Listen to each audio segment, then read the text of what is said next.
اعوذ باللہ من الشیطان الرجیم بسم اللہ الرحمن الرحیم اللہم صل علی محمد و آل محمد السلام علیک یا امیر المؤمنین السلام علیک یا اخا رسول اللہ السلام علیک یا ضدیعیک آدم و نوح وعلی جاریک حود و صالح۔ محترم ناظرین کرام، السلام علیکم ورحمۃ اللہ وبرکاتہ۔ بارگاہ ملکوتی امیر المؤمنین جوار مولائے کائنات علی ابن ابی طالب نجب اشرف سے ایک بار پھر پروگرام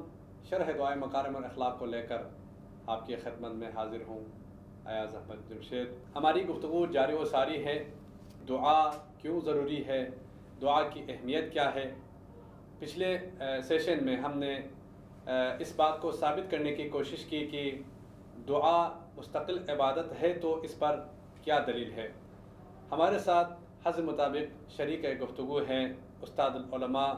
نجب اشرف کے معروف مدرس استاد الشیخ احمد علی عابدی صاحب۔ آئیں ان کے بارگاہ میں یہ سوال رکھتے ہیں کہ دعا مستقل عبادت ہے تو پچھلے گفتگو میں عقل کی روشنی میں یہ ثابت کرنے کی کوشش کی کہ دعا کیوں ضروری ہے اور دعا کیا مستقل عبادت ہے۔ آج ہم قبلے کے سامنے یہ سوال رکھتے ہیں کہ آیا آیات الہی کے ذریعے سے بھی دعا کی عبودیت پر، دعا ایک مستقل عبادت ہونے پر اور ہم جو دعا مانگتے ہیں یہ جو عبادت ہے اس پر آیات الہی بھی موجود ہے یا نہیں ہے۔ آئیں قبلہ کو زحمت دیتے ہیں۔ بہت شکریہ قبلہ، آپ تشریف لائیں یہاں پر جوار مولائے امیر المومنین علی ابن ابی طالب سے دعا و مناجات اور نائب و زیارت کے ساتھ ساتھ تمام ناظرین کی خدمت میں آپ یہ بیان کر دیجئے کہ پچھلے گفتگو میں آپ نے اشارہ کیا کہ دعا ایک مستقل عبادت ہے تو اس کے عبادت کے ثبوت کے طور پر ہم ادلہ پیش کر رہے تھے، تو آیات الہی میں بھی کیا یہ چیز ثابت ہے کہ دعا جو ہے ایک مستقل عبادت ہے؟ تو برائے کرم آپ ناظرین کی خدمت میں یہ پیش کر دیجئے۔ اعوذ باللہ من الشیطان الرجیم، بسم اللہ الرحمن الرحیم، الحمد للہ رب العالمین، والصلاة والسلام علی سیدنا و نبینا و حبیب قلوبنا و طبیب نفوسنا و شفیع ذنوبنا بالقاسم المصطفى محمد، اللہم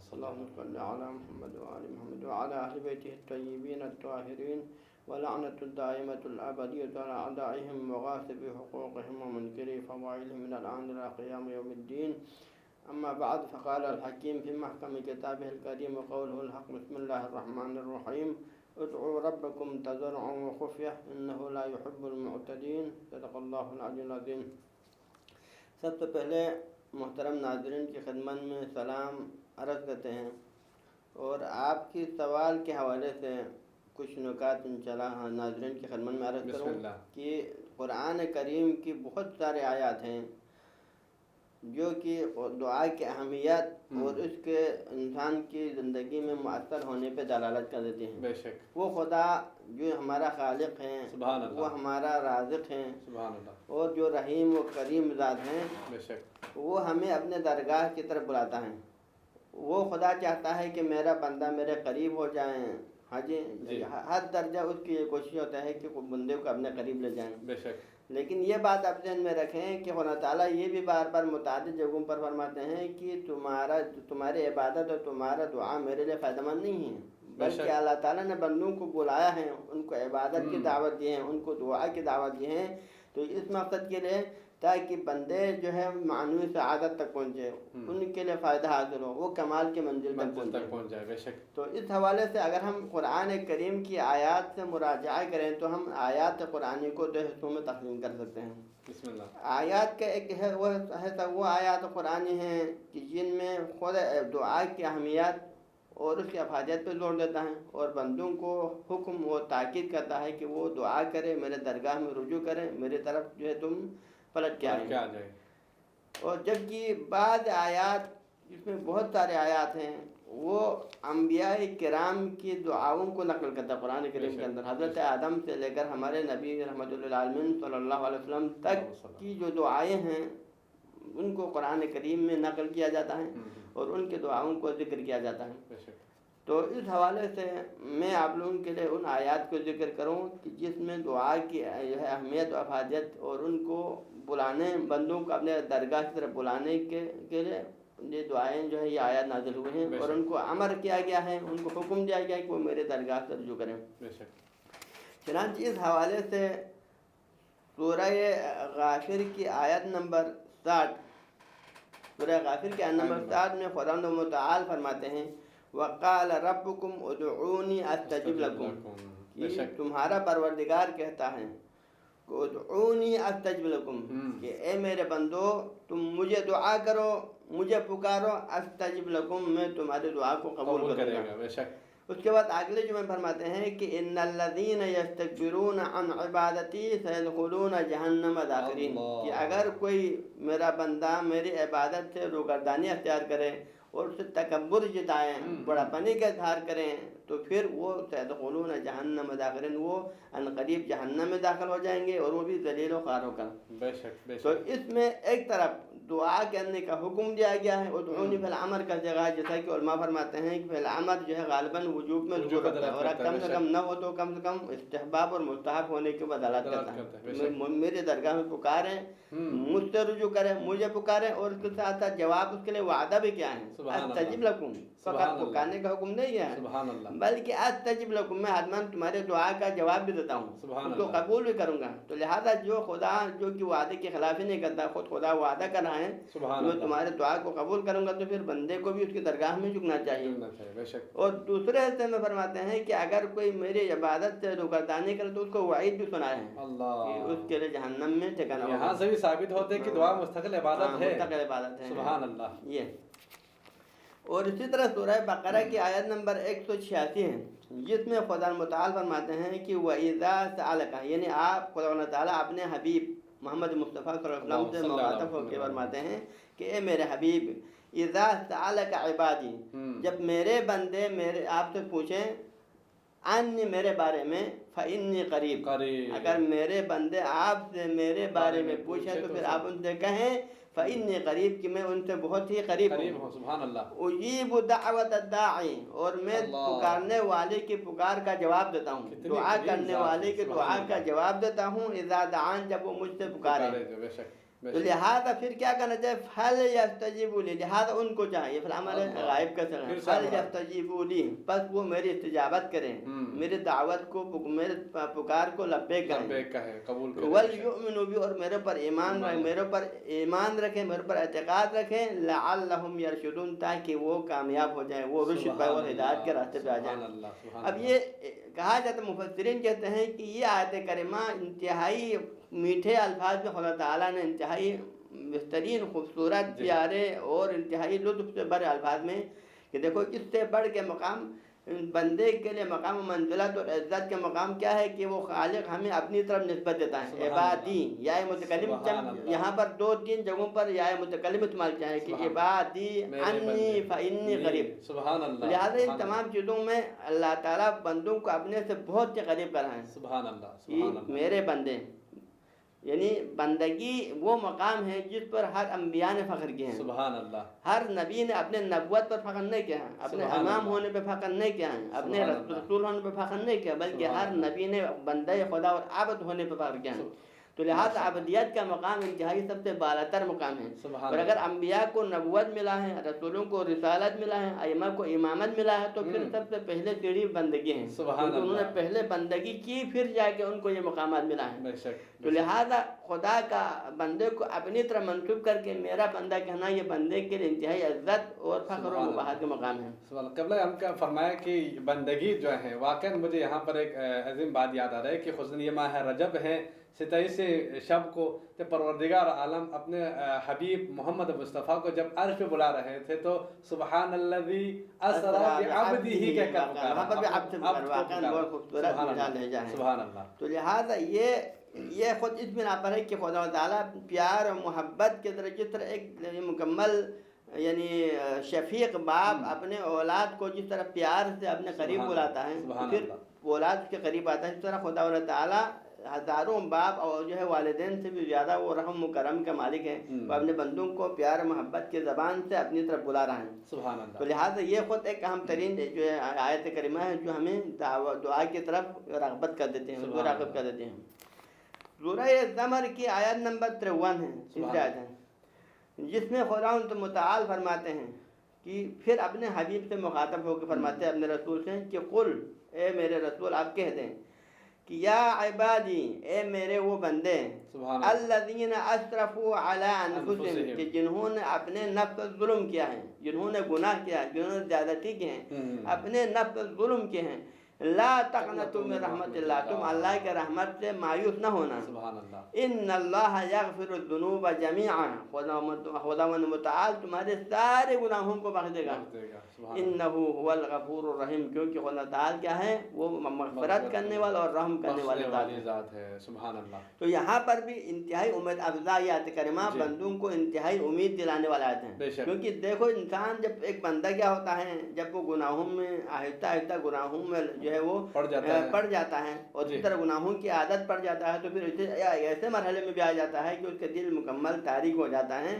اور اس کے بعد پھر اتنے گناہوں کے بوجھ اس کے کندھے پہ آنے کے بعد پھر وہ اس کو ہوش آ جاتا ہے. پھر اس کے بعد وہ سوچنے لگتا ہے کہ پھر خدا کی طرف سے میرے اوپر مغفرت کے امکانات شاید معدوم ہیں. وہ بالکل رحمت خدا سے کیا ہونے لگتا ہے، مایوس ہونے لگتا ہے. تو جب انسان رحمت خدا سے مایوس ہوتا ہے تو نتیجہ کیا ہوتا ہے؟ نتیجہ یہ ہوتا ہے کہ وہ پہلے سے 10 قدم جو ہے وہ پہلے سے زیادہ گمراہی میں جاتا ہے. کیونکہ جب جو ہے نجات کی امید ختم ہو تو پھر وہ پھر مزید گناہوں جو ہے ایک گناہ جو ہے بڑھ کے اس میں چلے جاتے ہیں. جبکہ یہ آیت امید ہے. اب یہ آیت کریمہ کہتا ہے کہ تم جتنے بھی گناہ کرے، اگر تم میری طرف پلٹ کے آؤ گے، میری درگاہ میں آؤ گے، تو پھر میں جو بھی تمہارے گناہ ہیں ان سب کو معاف کر دوں گا. تو اس کے ذریعے سے کیا ہوتا ہے، بندے کے لیے امید کا دروازہ کھل جاتا ہے، رحمت کا دروازہ کھل جاتا ہے، اور بندہ پھر دوبارہ خدا کی رحمت کی طرف پلٹ کے آ سکتا ہے. تو لہٰذا یہ بندے کو ترغیب دیتا ہے، گناہ گاروں کو ترغیب دیتا ہے کہ تم دوبارہ پھر اپنے درگاہ کی طرف پلٹ کے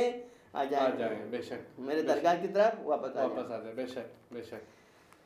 اور اسی طرح سورہ فرقان کی آیت نمبر 77 ہے، اس میں خدا تعالی فرماتے ہیں کہ قل، پھر اپنے حبیب سے مخاطب ہو کے فرماتے ہیں کہ اے رسول میرے بندوں سے کہیں، ما یعبأ بکم ربی، تمہارے حوالے سے میرا پروردگار تمہاری پرواہ نہیں کرتا. کب نہیں کرتا؟ لولا دعاؤکم، اگر تمہاری دعا نہ ہوتی، اگر تمہارے دعائیں نہ ہوتی تو پھر میں تمہاری پرواہ نہیں کرتا. پرواہ نہ کرنے کا مطلب ہے کہ میں تمہارے پر اپنے نظر خاص نظر کرم کو نہیں کرتا. جب خدا کے نظر کرم کسی بندے پر سے ہٹ جاتا ہے تو پھر کیا ہوتا ہے، پھر وہ ضلالت و تاریکی و گمراہی میں بھٹک جاتا ہے، اس کے یعنی گمراہیوں میں وہ کیا ہوتا ہے، جو ہے ذلیل و خوار ہو جاتا ہے. لہذا ہر لحظہ و ہر لمحہ خدا کے رحمت عمل حال مومن کی شامل حال ہوتا ہے، اور اس کے لیے شرط یہ ہے کہ مومن درگاہ الہی میں جو ہے وہ ہر وقت سرریز رہیں، اس کی درگاہ میں دعا کرتے رہیں. دیکھو خدا کے رحمت کو دو حصوں میں تقسیم کیا جاتا ہے. ایک خدا کے رحمت عامہ ہے، جیسے کہ سورہ توحید میں ہم نے رحمان اور رحیم کہتے ہیں نا، الرحمن اور رحیم. سورہ رحمان اور رحیم کے درمیان فرق کیا ہے؟ رحمان خدا کے رحمت عامہ کو دلالت کرتے ہیں، جبکہ رحیم رحمت خاصہ. رحمت عامہ ہوتا ہے جو تمام مخلوقات پہ ہوتا ہے، مومن پر بھی، کافر پر بھی، ہر مخلوق پر ہوتا ہے. اور مومن و کافر ہو، دنیا کے اندر ہر مخلوق کا ایک لحظے کے لیے جو خدا کے رحمت عامہ نہ رہے تو فنا ہو جاتا ہے. اس کے زندہ رہنے کے لیے مخلوق چاہے مومن ہو کافر ہو، اس کے زندہ رہنے کے لیے خدا کے رحمت عامہ کا ہونا ضروری ہے. اور اسی طرح خدا کے رحمت خاصہ ایک مومن اور ایک مسلمان کے لیے رہنا ضروری ہے. جب تک خدا کے رحمت خاصہ اس مومن اور مسلمان پر باقی رہے، اس وقت تک وہ ہدایت کے راستے پر رہے گا، اس کے لیے نیک اعمال کی توفیق بھی حاصل ہوگا، اچھے اعمال بجا لانے کی شوق بھی آ جائے گا. لیکن اگر وہ دعا سے جو ہے غفلت برتتا ہے، خدا کی درگاہ میں نہیں جاتا ہے، خدا کی درگاہ سے تھوڑا دور جاتا ہے، تو خدا کی رحمت خاصہ ایک لمحے کے لیے بندے سے جب اٹھ جاتا ہے، خدا اس کی پرواہ نہیں کرتا ہے، اس بندے کو اپنے حال پہ چھوڑ دیتا ہے، تو کیا ہوتا ہے، نتیجتاً پھر اس سے توفیق طلب ہو جاتا ہے، پھر اچھے اعمال بجا لانے کی توفیق طلب ہوتا ہے، اور عبادت کے مقابلے میں وہ برے کاموں کی طرف جو ہے راغب ہو جاتا ہے. اسی وجہ سے آج میں آپ کو بیان کروں اس حوالے سے آیت کریمہ ہے سورہ زخرف کی آیت نمبر 36، جس میں خدا متعال فرماتے ہیں کہ وَمَن يَعْشُ عَن ذِكْرِ الرَّحْمَنِ، اگر کوئی بندہ رحمان کی یاد سے غافل ہو جائے، اس سے کنارے کشی اختیار کرے، اس سے منہ موڑے، تو کیا ہوتا ہے، نقید لہو شیطانا،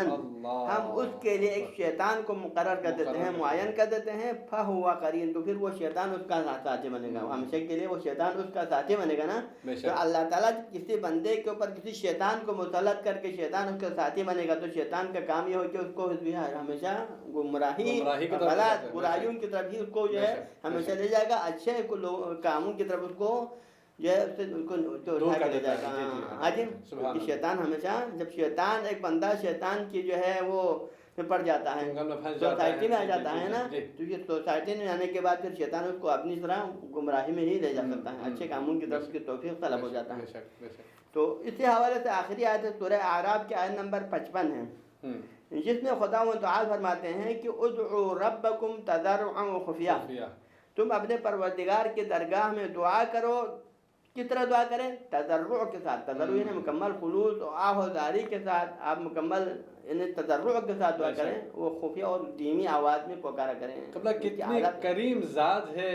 اپنے طرف بلا بھی رہے ہیں، بلانے کے طریقے بھی بتا رہے ہیں، سبحان اللہ سبحان اللہ۔ انہ لا يحب المعتدین، کیونکہ خدا حد سے گزرنے والوں کو پسند نہیں کرتا، تو لہٰذا اس آیت کریمہ میں ایک طرف ادعو فعل امر کے صیغے کے ذریعے سے خدا حکم بھی دے رہا اپنے بندوں کو درگاہ الہی میں آنے کی، دعا کرنے کی، دوسری طرف ہمیں دعا کے آداب بھی سکھا رہا ہے کہ دیکھو خدا کی درگاہ میں تم نے دعا کرنا تو اس کے آداب یہ ہے کہ تم تضرع کے ساتھ، خلوص دل کے ساتھ، نرم دل کے ساتھ، مکمل یعنی اس کے انداز میں خدا کے درگاہ میں آ جائیں، اور دوسرا اتنے بلند آواز سے نہ پکاریں، کیونکہ جب خدا خود نے کہا کہ میں تمہارے شہرک سے بھی زیادہ تمہارا قریب ہوں، تو پھر خدا کو بلند آواز سے پکارنے کی ضرورت نہیں، کیونکہ یا آپ بھی ایک عظیم ہستی کے سامنے پہنچتا ہے، ایک صاحب عزت شخص کے آپ سامنے پہنچتا ہے، تو آپ کے آداب کے لیے کیا کرتا ہے؟ کبھی اس کے سامنے آواز بلند نہیں کرتا ہے، کیونکہ اس کی آداب کی آپ کو رعایت کرنا ہے۔ تو اس خالق کے درگاہ میں جانے کے لیے بھی آپ اس کی مقام و منزلت کی رعایت کرنا پڑے گا، اور آواز کو دھیمی رکھنا پڑے گا۔ جب آپ دھیمی آواز میں خدا کے درگاہ میں پکاریں گے تو پھر وہ آپ کی پکار کو سن دیتا ہے۔ تو لہٰذا یہ جو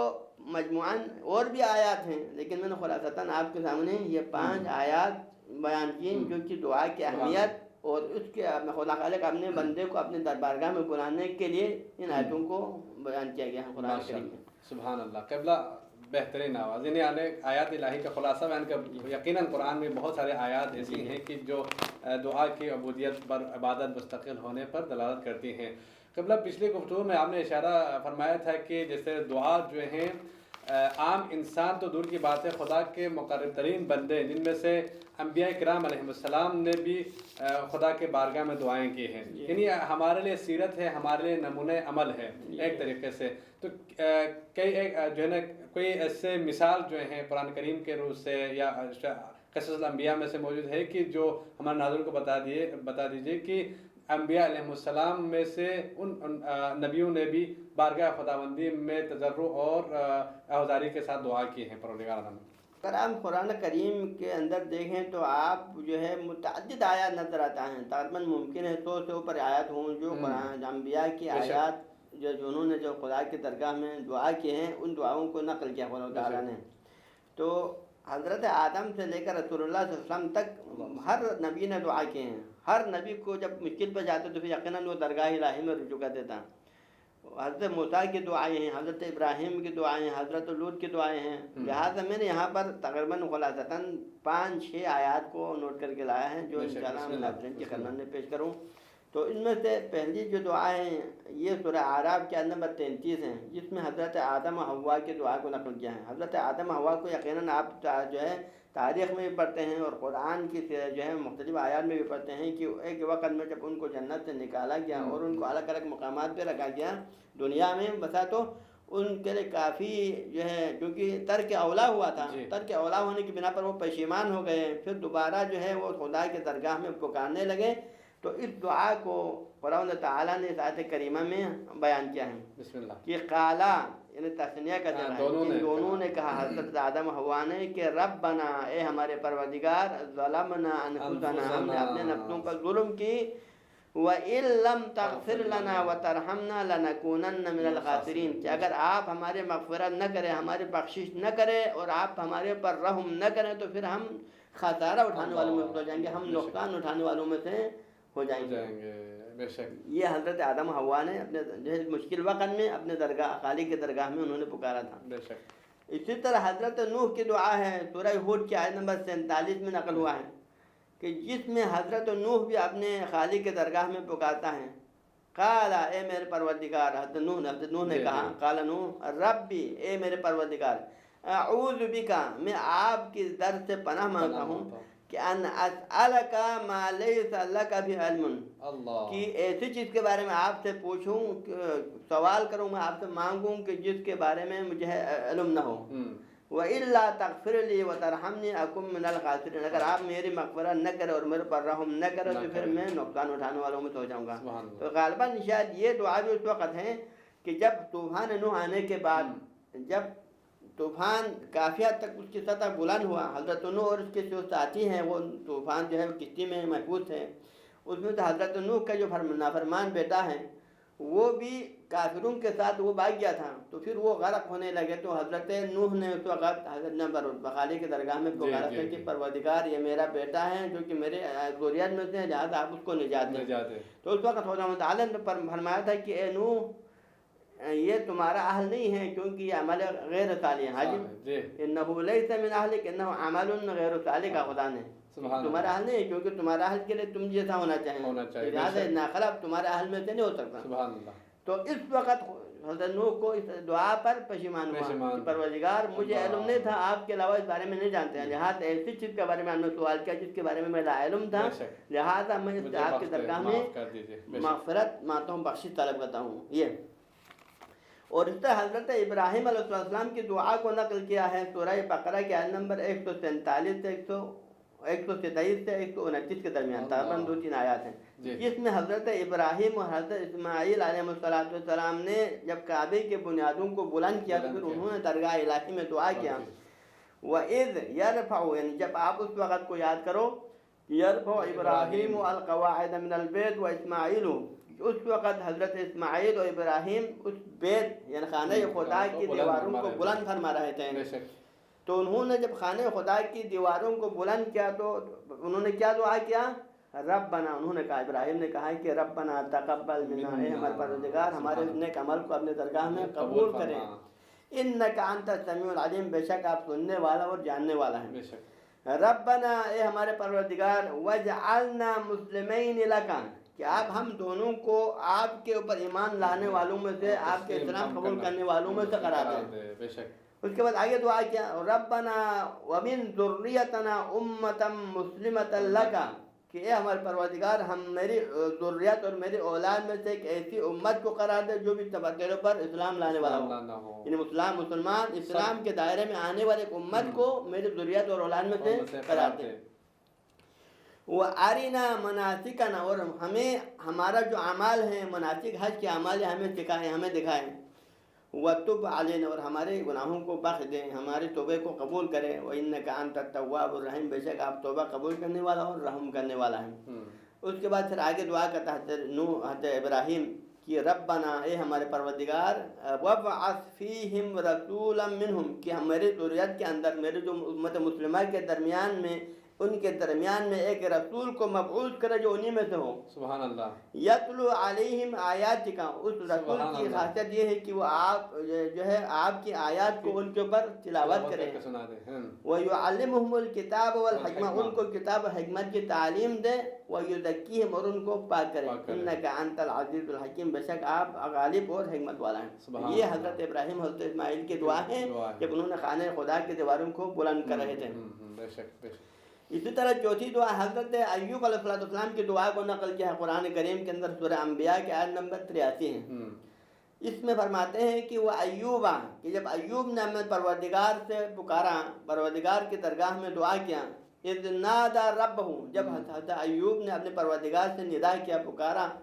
کہ انی مسنی الضر، کہ میرے پروردگار مجھے میری بیماری بہت تکلیف دے رہا ہے، جب میں تکلیف کی حالت میں ہوں، وانت ارحم الراحمین، تو ہی بے شک ارحم الراحمین ہے، سب سے زیادہ رحم کرنے والی ذات ہے۔ یقیناً آپ لوگ شاید تاریخ میں پڑھ رہے ہوں گے کہ حضرت ایوب کو ایک وقت میں انتہائی خطرناک قسم سخت قسم کے امتحانات الہی میں مبتلا ہوئے ہیں، جو حضرت ایوب کے اولاد تھے وہ بھی دنیا سے رحلت کر گئے،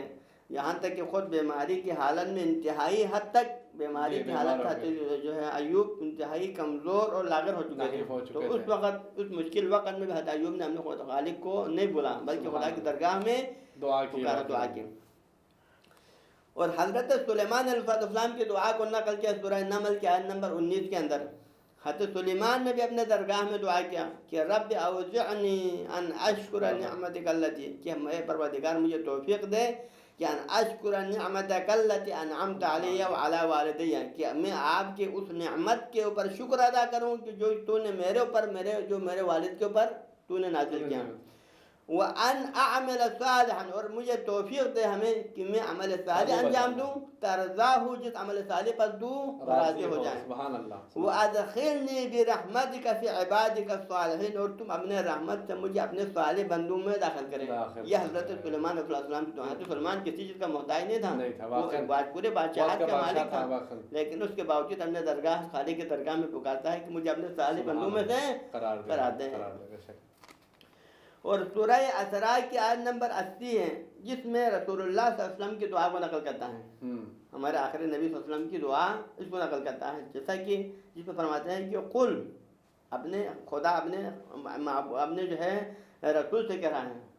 اپنے رسول سے کیا کہتا ہے؟ وقل، اے میرا رسول کہہ دو رب ادخلنی مدخل صدق،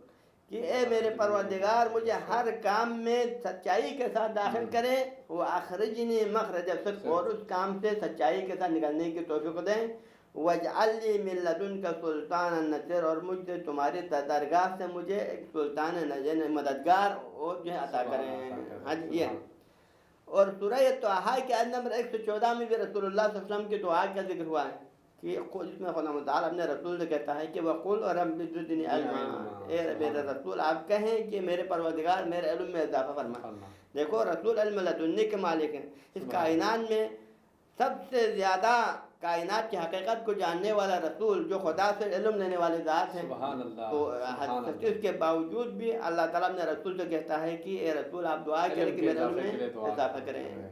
تو لہٰذا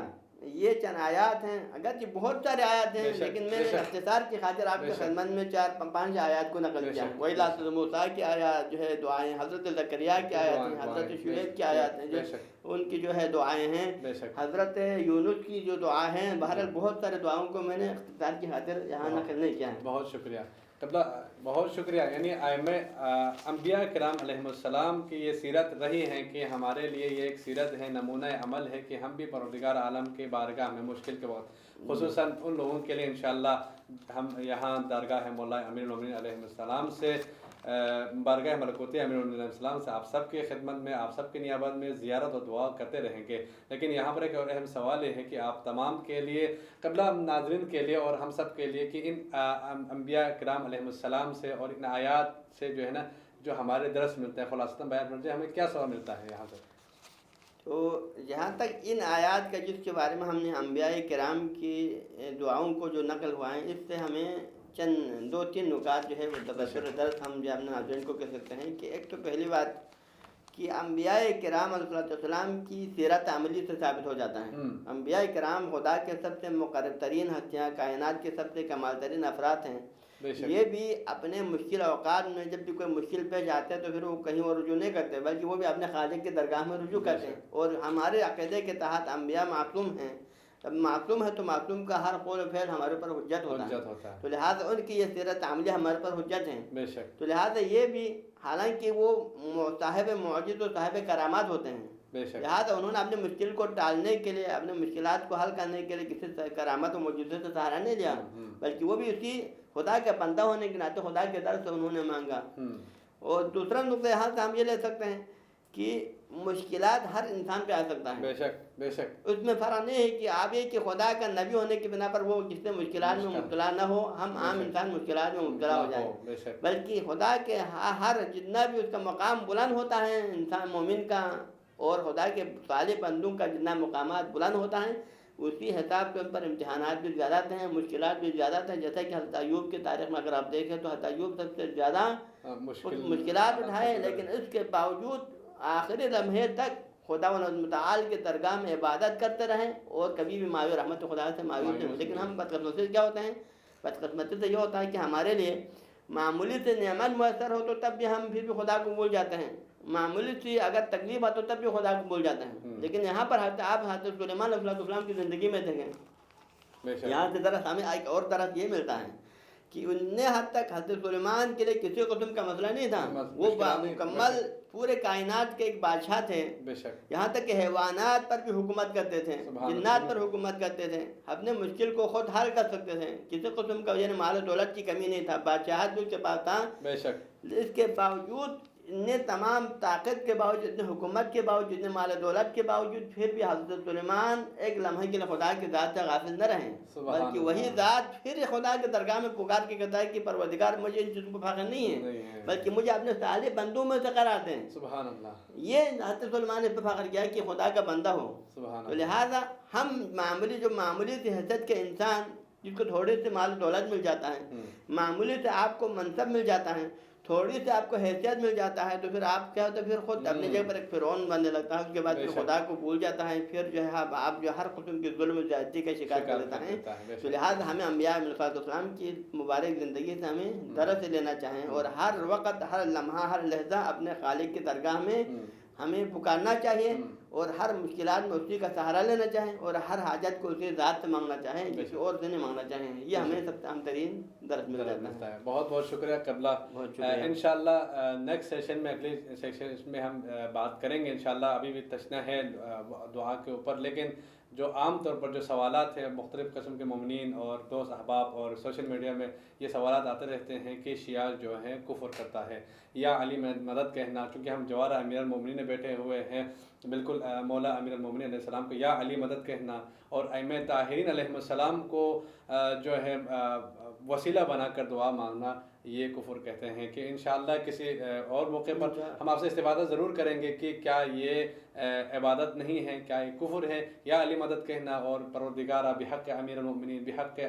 حضرت محمد مصطفیٰ، بحق امام باقر امام جاکر کہنا، کیا یہ درست ہے یا نہیں ہے۔ بہت بہت شکریہ قبلہ، بہت شکریہ، سلامت ہیں۔ ناظرین کرام، بہترین انداز میں گفتگو فرما رہے تھے قبلہ شیخ احمد علی عابدی صاحب کی دعا کے عبودیت پر ادلہ پیش فرما رہے تھے، آیات الہی کے ذریعے سے اور سیرت انبیاء کرام علیہ السلام سے۔ مختصر وقت کی وجہ سے اور زیادہ گفتگو ہم نہیں کر سکتے ہیں، وقت کی کمی ہے، اور آپ سب کی نیابت میں دعا و زیارت کے ساتھ ساتھ ہمیشہ آپ کی خدمت میں حاضر ہوتے رہیں گے۔ انتظار کریں اگلے ایپیسوڈ کے لیے، اگلے گفتگو کے لیے۔ انشاءاللہ اگلے گفتگو میں ہم آپ کی خدمت میں حاضر ہوں گے۔ لیکن دعا کیا ہے، ان اشعار سے ہمیں پتہ چلتا ہے کہ دعا یقیناً جو ہے انسان کی تقدیر کو بدل دیتی ہے، یقیناً انسان کے اندر جو ہے تبدیلی لاتی ہے دعا، اور خدا متعال سے قریب تر کر دیتا ہے۔ انسان کے لیے ہمہ وقت پروردگار عالم کو یاد کرنے کی ضرورت ہے۔ دعا کے لیے کسی جگہ کے انتخاب کرنے کی ضروری نہیں ہے کہ آپ جو ہے روبہ قبلہ ہو کر بیٹھ جائیں۔ ہاں، عبادت دعا کے آداب ضروری ہے، لیکن آپ کہیں بھی بیٹھ کے دل سے جو ہے پروردگار عالم سے لو لگا سکتے ہیں، تار جوڑ سکتے ہیں، یہ کنیکشن پیدا کر سکتے ہیں۔ کیا چیز ہے یہ دعا سے بدلتی ہے تقدیر اکثر، دعا سے بدلتی ہے تقدیر اکثر، کہ یہ ہے عبادت کا دلکش جوہر۔ اور دعا کیا ہے؟ اگر دعا یہ ہے کہ زمانے کی ظلمت مٹاتی ہے یہ، یعنی دعا زمانے کی ظلمت مٹاتی ہے یہ، دلوں کی پریشانیاں گھٹاتی ہے یہ، دعا دلوں کی پریشانیاں گھٹاتی ہے، محبت کی شمعیں جلاتی ہے یہ، دعا سے ہی تقدیر آتی ہے کھل کر، دعا سے ہی آتی ہے تقدیر کھل کر، زمانے کی ظلمت مٹاتی ہے یہ۔ اور ماہ رجب کے ایام ہے، دعا ہے کہ پروردگار عالم آپ تمام کہ یہ ماہ مبارک رجب کے اعمال اور دعا استغفار قبول و مقبول ہو۔ انشاءاللہ نیکسٹ پروگرام میں آپ سے ملاقات ہوگی۔ اجازت دیجیے، والسلام علیکم ورحمۃ اللہ وبرکاتہ۔ السلام علیکم ورحمۃ اللہ وبرکاتہ۔